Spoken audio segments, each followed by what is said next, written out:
第3の目、経営者が見ていることということで、今回は情報提供していきたいと思います。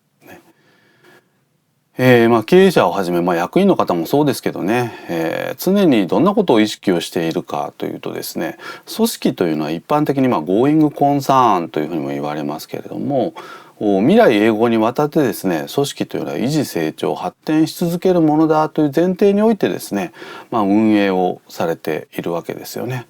ですから極端に言えばですね、経営者ご自身が仮にこの組織から去ったとしてもですね、その後も100年とかね、未来永劫続く組織をイメージをして、今現在を運営をしていますということなんですね。でその時にまずやっぱりなんだかんだ言って重要視されるのはキャッシュなんですね。キャッシュっていうのは何を指しているかというと、現金ですね。プラス預金貯金のような現金同等物、ね、そして流動性が高い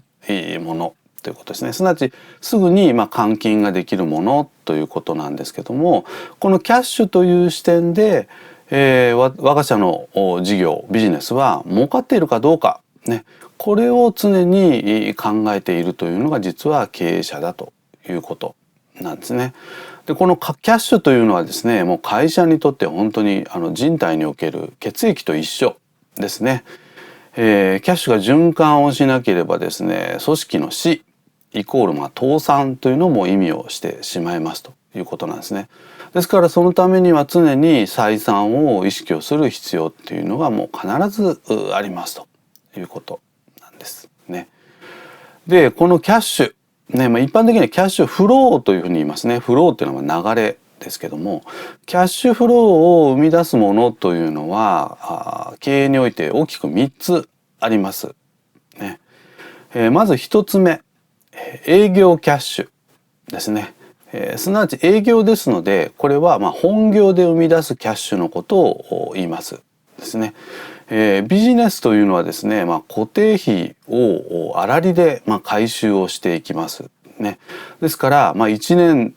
経営年度の1年間の中の早いタイミングでこの損益分岐点に到達をすることが大切なんですね。損益分岐点に到達するまでは赤字の状態ですね。一方で損益分岐点に達すると今度黒字の状態ですね。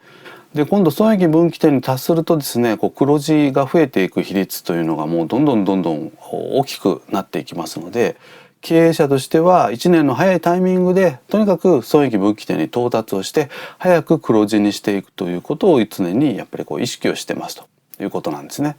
でこの黒字を早くしていくポイントというのは実は4つしかありませんということなんですね。1つ目は販売単価をアップをさせること。2つ目は販売数量をアップさせること。3つ目は粗利率をアップさせること。で4つ目は固定費をダウンさせることということで、この4つを適切に組み合わせながらですね、いかに早く損益分岐点に達するか。これはですね、やはり私たちマネージャーも常にやっぱり意識をしていかなければいけないですし、例えば役員の方、経営者の方に説明する時にもですね、この4つのポイントを意識をして説明をするとご納得を得やすいということでございます。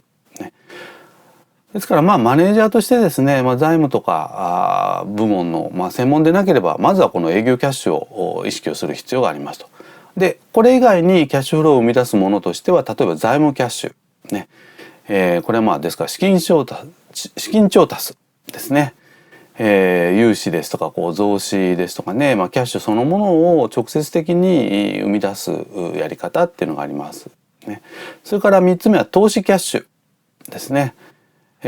れは割愛をしますけどね、大きくこの3つがありますということです。で私たちマネージャーは繰り返しになりますけども、この営業キャッシュを常に意識をして、